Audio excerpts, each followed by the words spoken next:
Tommy, you know what? What's that, mate? That trip to Bali was really relaxing, wasn't it? Maybe too relaxing.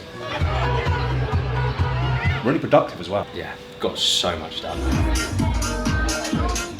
I went on a few runs and it was nice to enjoy a couple of beers too.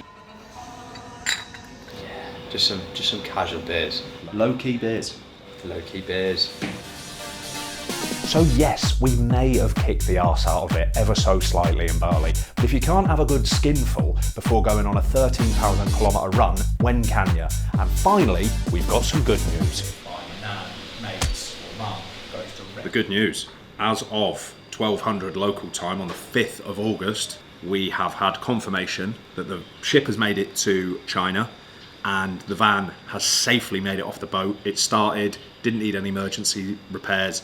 We've got some British rubber touching Chinese tarmac, ready to go. I mean, it's not ready to go, it's still got to clear customs. So, but yeah, good news, especially after Kathy, our Chinese shipping agent person, sent me these horrible anxiety-inducing messages yesterday. Was like, if the van doesn't start and we can't get it off, it will not wait, it will just go to the next port. She was like, where's the van key?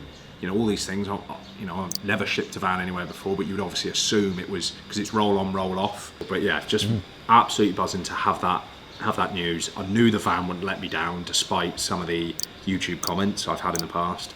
Sat for 60 days on that boat, and it started first time. Vincent van Gogh, he can't be killed. He's double art, just like me and Tommy.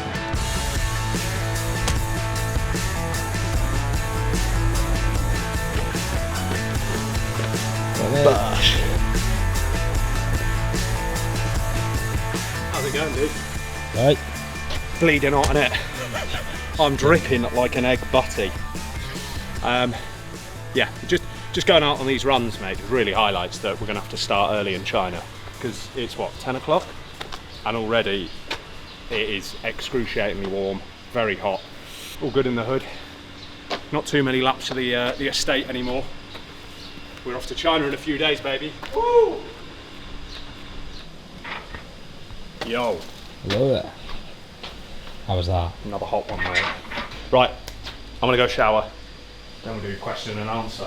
But you lot dropped some fantastic questions on Instagram, and we're gonna go through them now. I'll answer as many as I can.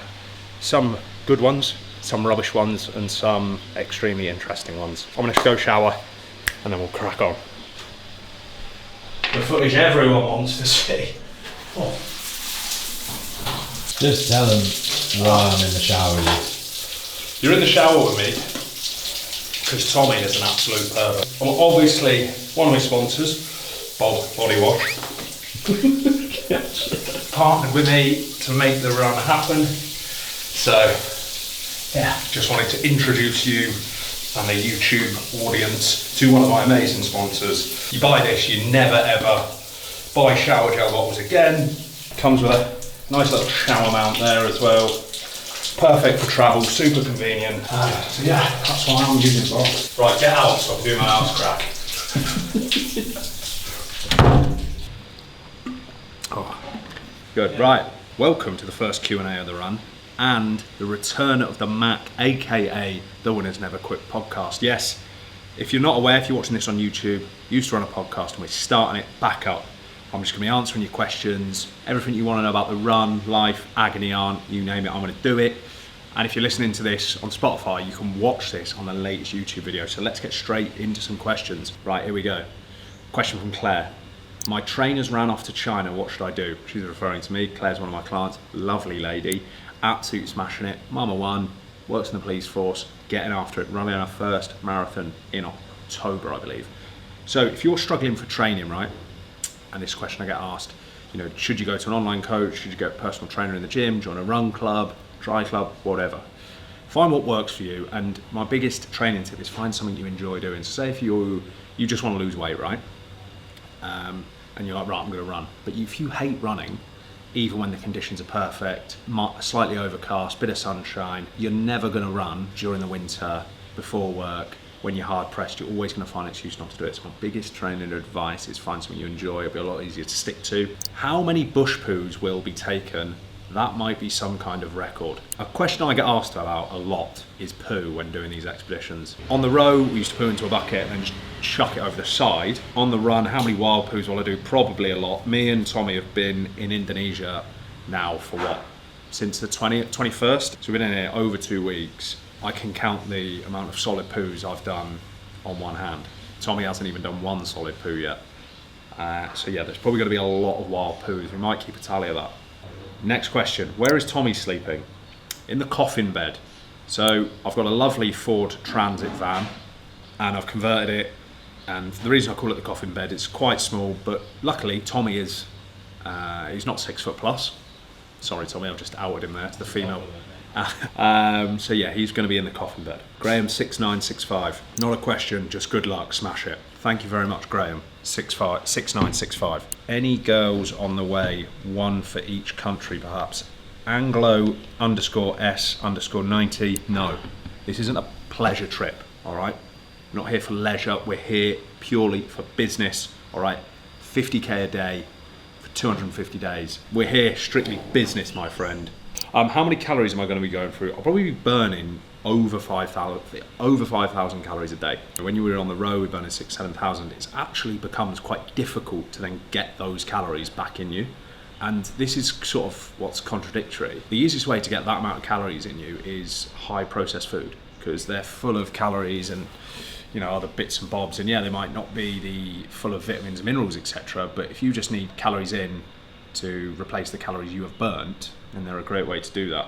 You know, imagine trying to eat 5,000 calories of chicken, rice and broccoli.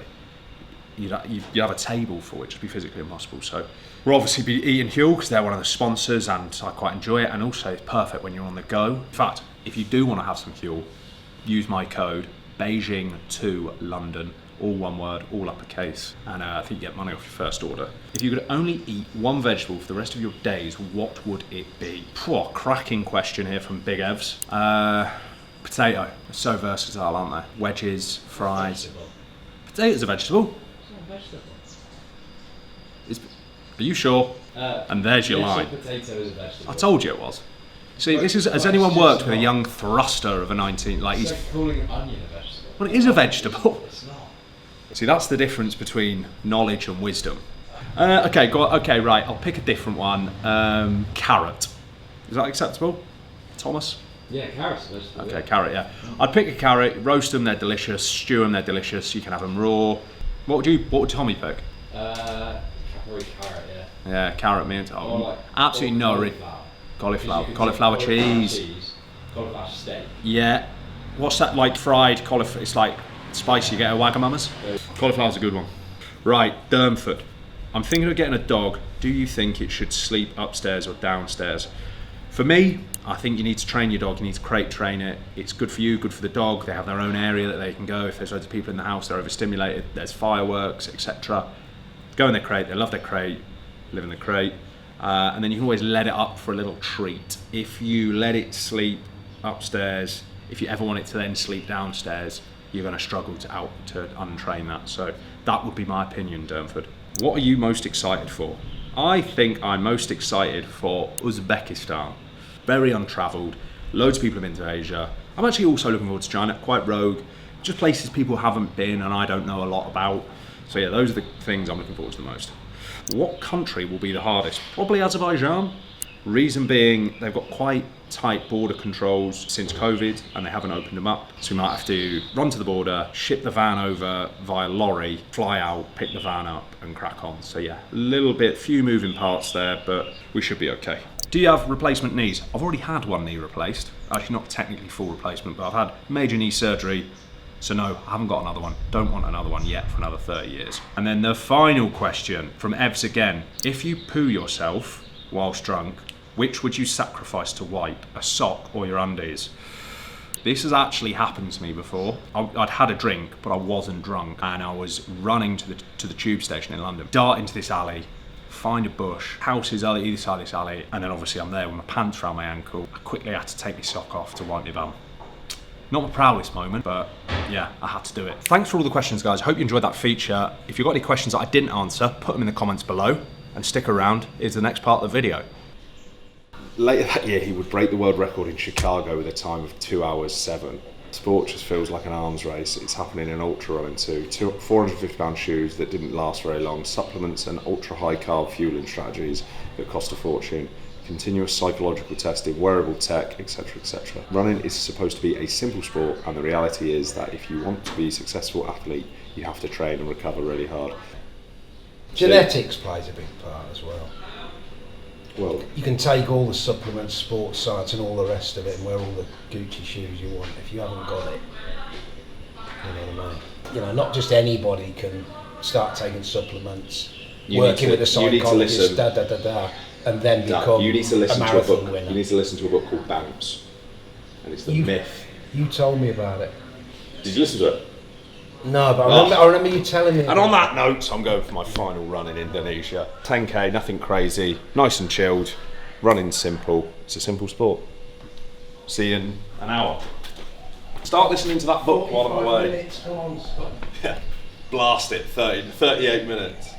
Head down, arse up. Come on.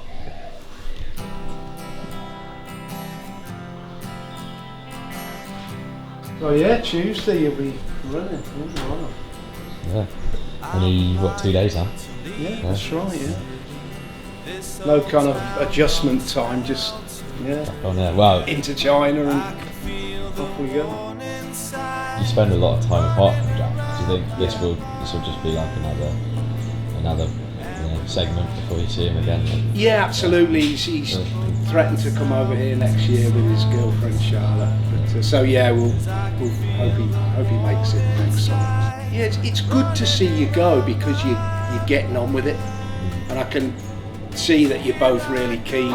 You know, you've been chomping at the bit since you've been here to get going, get running, get to China, get the van and everything. It's good to it's good to see that, you know, it's all come together. What do you say? You can't give me the dreams that are mine anymore. Half the world away. Half the world away. Not only is it technology, but now your eyesight's going. You can't.